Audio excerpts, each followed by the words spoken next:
It's Monday, and that means it's time for a new episode of Interviewing People, the careercast where you can learn about a variety of careers from people actually doing the work. I'm your host, Brian Brott, and today I'll be talking with Chaz Hatfield, who once walked these halls but is now the CEO and co-founder of the HatBerg Collective, a contract and private label manufacturer of skincare, hair care, and personal care products. Enjoy the show. First, I'd like to thank all of you who have been watching my careercast for watching and giving me feedback and helping me hopefully produce content that is useful to you. My goal with all of this is to produce something that my students can use to learn about career opportunities for them, but also show them what happens when a person is a creator, when a person doesn't just sit back and wait for everything to come to them, but they go out and hopefully find the information, find the knowledge that they need. And like I'm trying to impress upon my students, that doesn't always go perfectly smoothly. And you'll notice in today's episode with Chaz Hatfield that I had some fairly major technical difficulties. And even though that happened, I do still want to share my interview with Chaz because I think he had a lot of really good insights into being the founder of a business and just being an entrepreneur in general. And I also want my students to see that, hey, you know, there are times when things will get difficult and you have to push through those. So I hope you enjoy this interview. I hope you can look past some of my technical difficulties. And I really appreciate you watching the Interviewing People Careercast. Love to hear a little bit about your company, the HatBerg Collective. What exactly is that? Sure. So we are primarily a contract manufacturer of personal care products. So things like shampoo, conditioner, skincare, cosmetics, body care. And by being a contract manufacturer, basically we make products for other people and their brands. So if you have a brand that's selling, you know, in Walmart or in, you know, CVS and you want a new product, you come to people like us and we do the formulation and create the product, fill it, put it in your packaging, and ship it to you. And we also own a couple of our own brands in those spaces, but our primary business is to make products for other people. Now that we know a little bit about what you're doing today, I'd love to know how you got there. So I can't imagine that when you were in high school that you anticipated going to graduate school in Spain, working in London, becoming an entrepreneur someday. How did all of that come into being? Yeah, it's funny. No, certainly that wasn't. There was no master plan that I architected in the 8th grade or anything like that that would have even, you know, remotely been where I got to. But I did always want to be an entrepreneur. I was kind of surrounded by entrepreneurs my whole life. There was something really just cool about having control and doing your own thing that I really appreciated. And so that I always knew was something that I wanted. And then on the travel side, it was also another thing that I always wanted to do. I was always interested in new cultures and exploring and doing different things. And so when I started working out of college, I basically looked for every opportunity I could to contribute. And a part of that was was some travel, and I basically didn't say no to anything, and right after school, and took every chance I could. And it wasn't a straightforward path, and certainly not something I expected. But I always was trying to find new opportunities and do different things, and volunteered myself for just about everything. So when you went to Ohio University, what did you major in there, and how did that then contribute to earning your first job over in London? Yeah, so Ohio University in Athens was really a wonderful place and experience. I did a double major with marketing and management information systems. And as part of that, I also, there was an opportunity to do a study abroad in France. I would like to say that I did it because I was so interested in the culture, but it also meant I could take less language classes in university. So I took the advantage to do that. And that sort of really shaped my worldview to a certain extent. It's something I would highly recommend if there's any opportunity through your school, through your church, through a youth group, whatever it is, to travel internationally and spend an extended period of time actually living in a foreign country and seeing what that's like, because it opens your eyes, and also to a certain extent makes you appreciate how great we do have it in many respects. But also you pick up a lot and learn a lot that you can take back to your own business or to your own personal development. And so that really kind of shaped where I was. And I was quite fortunate. I graduated in 2004 from college, and the economy was extraordinarily strong at that point. And I looked at jobs where I could use I was into technology and these sort of things with my MIS degree. So I tried to find jobs where I could use that degree. And that's how I had an interview with Accenture. I interviewed with quite a few firms. Again, the economy was good. We were really fortunate. And Accenture was just an exciting opportunity. I moved to Chicago and worked out of the office there. That was really my first foray. And knowing a job like consulting for me was an opportunity to see a bunch of different businesses, a bunch of different things in a relatively short amount of time, and especially at a relatively young age. I mean, I didn't know what I was doing at all going into this job. They just kind of throw you in, and you work with great leaders and mentors, and you figure it out. And that for me was really interesting, because I didn't want to get bored. I didn't want to sit be doing the same thing over and over. And in a role like consulting, things change quite frequently, and that for me was really quite exciting, especially in my early 20s. Right. Yeah, that would be really cool to be doing something like that, and just have your whole career ahead of you and trying to see where things would go. So you went to Accenture, spent some time in London, and over the course of 10 years, you reached the level of senior manager. And then at that point, you decided to step away from that and go out on your own. It was terrifying. I had a really great job with a pretty secure future, and, kind of just continue to plug away, and you'll get to where you want to get to, and that sort of thing. But, I still had that desire to have a little more control over what I did, and, contribute in different ways. And, when I finished, so I was living in London and working there, and then I went and got my master's degree in Spain at a business school in Madrid. It's quite famous and a really great school, and in a wonderful city. The school was all in English, so that was an easy transition, and it was very international. I think of our 400 students, we had over 70 different nationalities, so it was just a fascinating place to study. And it happened to be where I met my wife, which again was not intended, but was a happy consequence of going to school. And she's from Germany, and we decided we wanted to come back to the U.S. She lived in the U.S. In high school. Coming back here, we started to explore some different options, and that's kind of how we came about the opportunity to get into personal care and start to explore that whole industry and world a little bit more. As far as choosing the University of Madrid, do you feel like there's a lot of schools you could have attended over in Europe, or did this would make it a lot easier just because it was all in English, or are there multiple graduate schools like that? I guess I'm just wondering how easy it is for someone with English as their dominant language to go to a school in Europe. Yeah.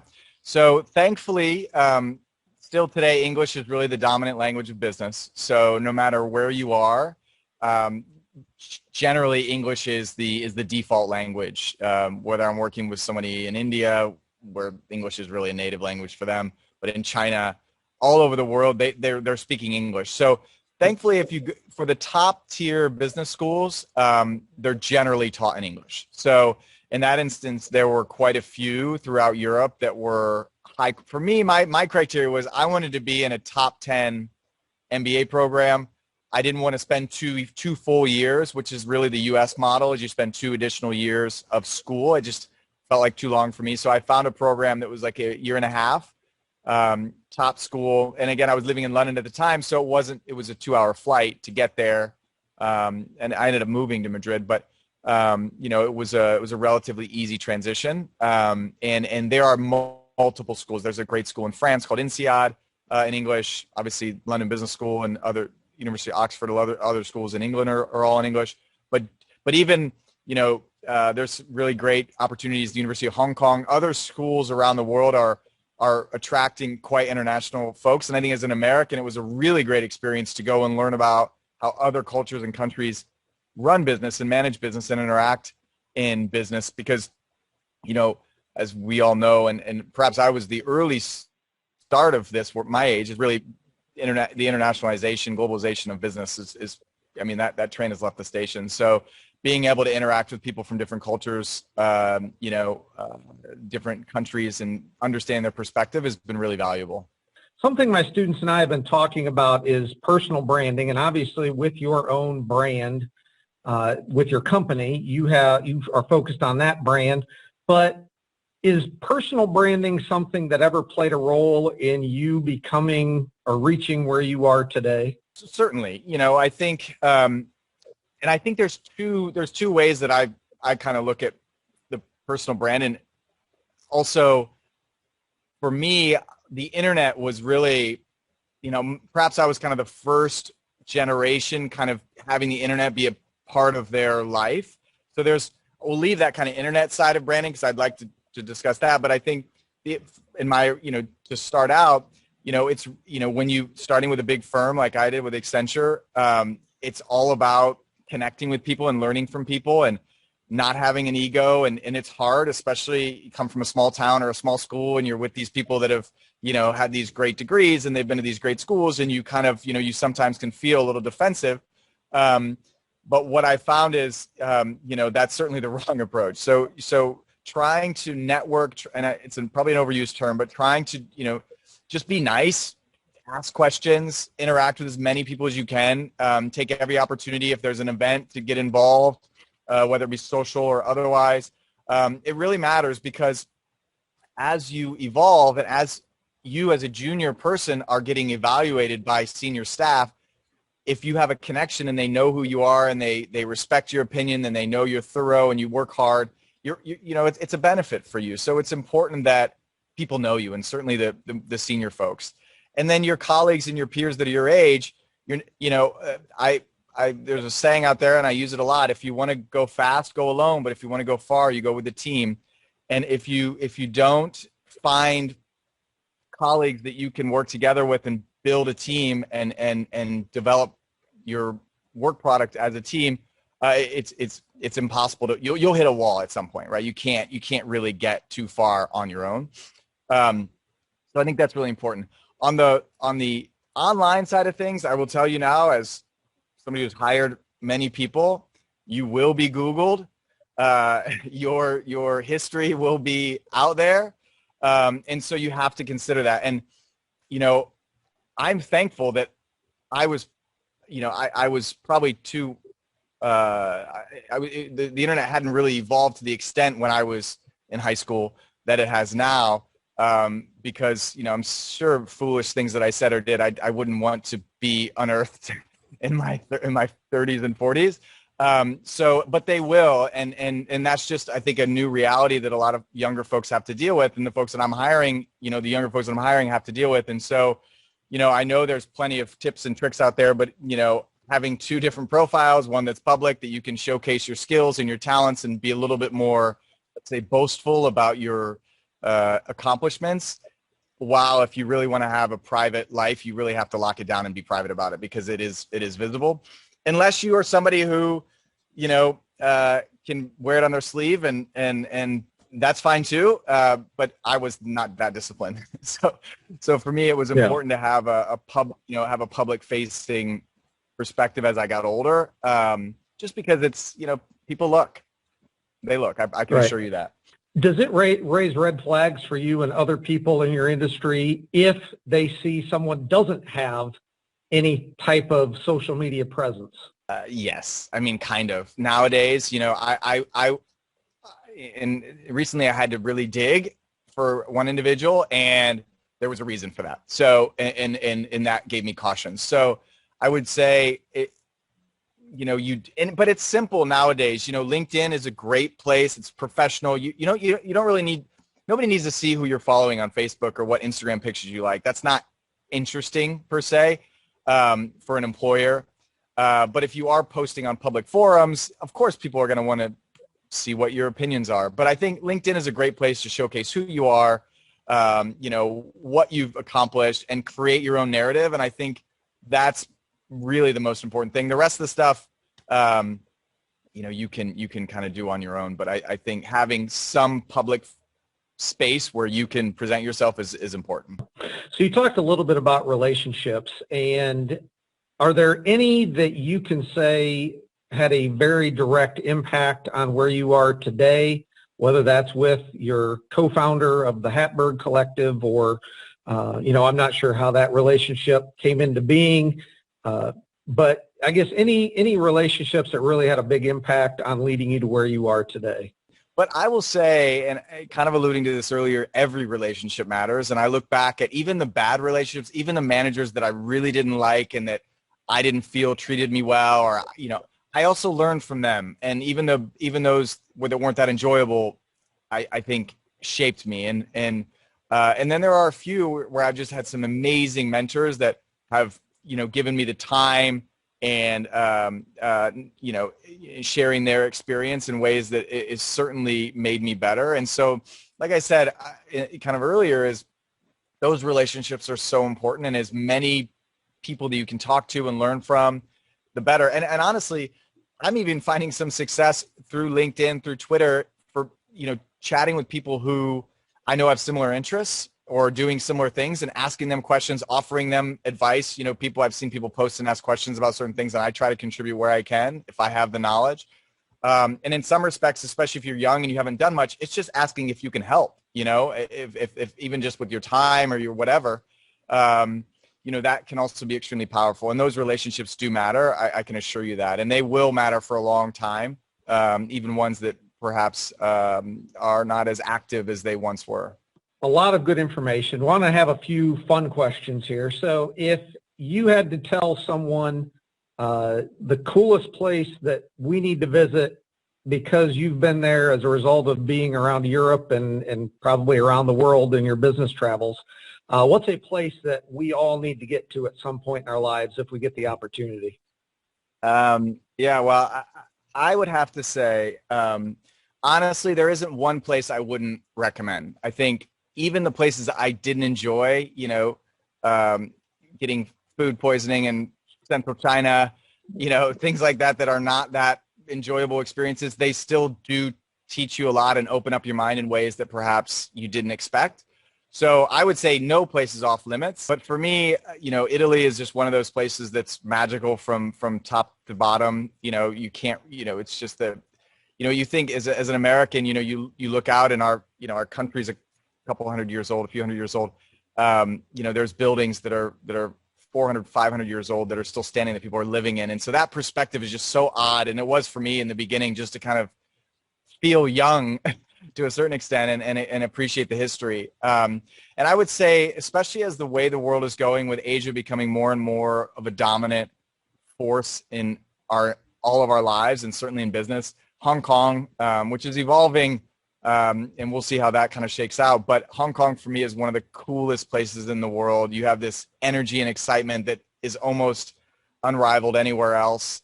This huge mix of cultures from China to India to the rest of Southeast Asia, Pacific Islanders. The British had colonized Hong Kong at one point. So you have this amazing combination, and it is just a fascinating place. And it really is kind of the gateway to Asia, at least for now. And it's just an immensely cool place to be. Was there ever a moment when you thought you had everything figured out, whether it was business, so forth, and you realized very quickly, yeah, I'm not there yet? Every morning, I think I would say, Yeah, you know, I every single day I learn something new, and every single day there's a new fire. And I think that's the one thing about wanting to be an entrepreneur. You have to get comfort with being uncomfortable. And because things change and you can never really predict what's going to happen. And there's never a path either, like a straight path. I followed a path that I thought was the right thing for me. I went, high school, went to college, got a job working in an area that I thought could give me a lot of experience. Then went and got a back to master's degree, and then am now doing my own thing. But that's not the path for everyone. And there's certainly, perhaps I could have had a better path if I would have done something different. But I think being open to charting your own course and finding out what's right for you is really important, because no one would have told me, here are the 6 things you need to do to get to where you're going to get to. I had to figure that out on my own. And thankfully I did. And today I'm fine, but tomorrow will be something else, and we'll have to deal with that. And that's just, I think one of the most important things to be an entrepreneur is to be able to have that ability to deal with those unexpected things that will inevitably come up. So you've lived in a variety of places around the world. What's been the most interesting place to live? I would say the most interesting and probably the easiest place to live was London. I was there for probably 5 or 6 years. The language is the same. In 2 hours you can be on an airplane and be in a completely different culture with a totally different language and different food and different weather.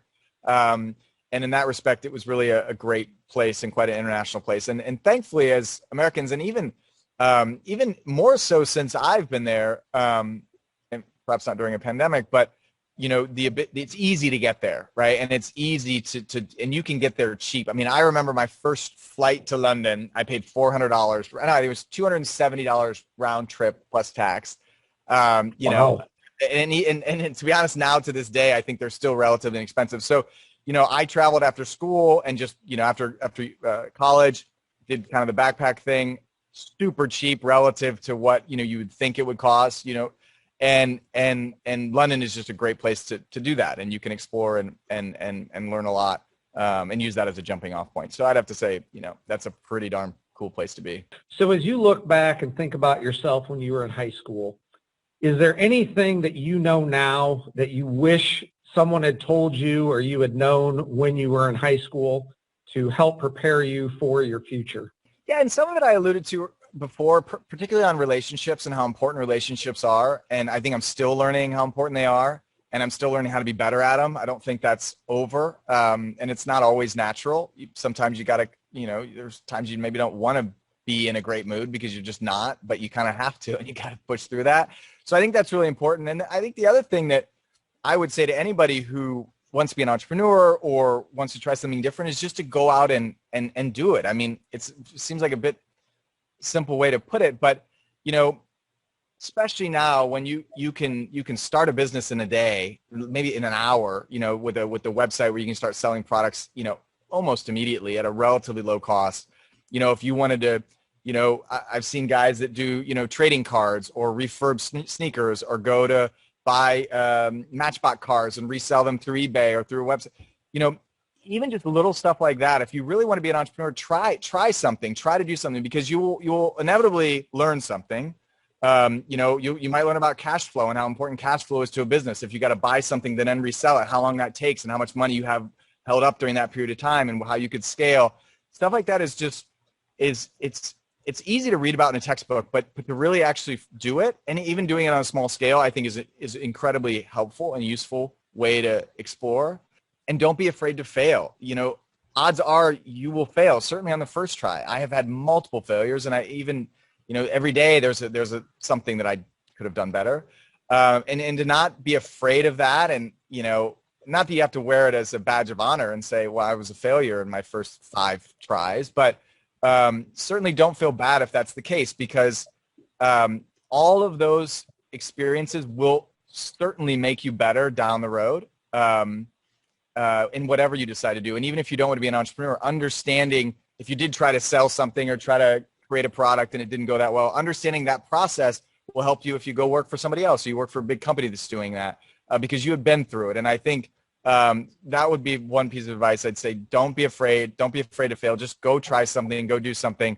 And nothing is too small. Like I said, Matchbox cars, trading cards, old Jordans that you found and you cleaned up and resold, stuff like that. Stuff is it might sound simple, but you will learn. I promise you will learn a lot in that process.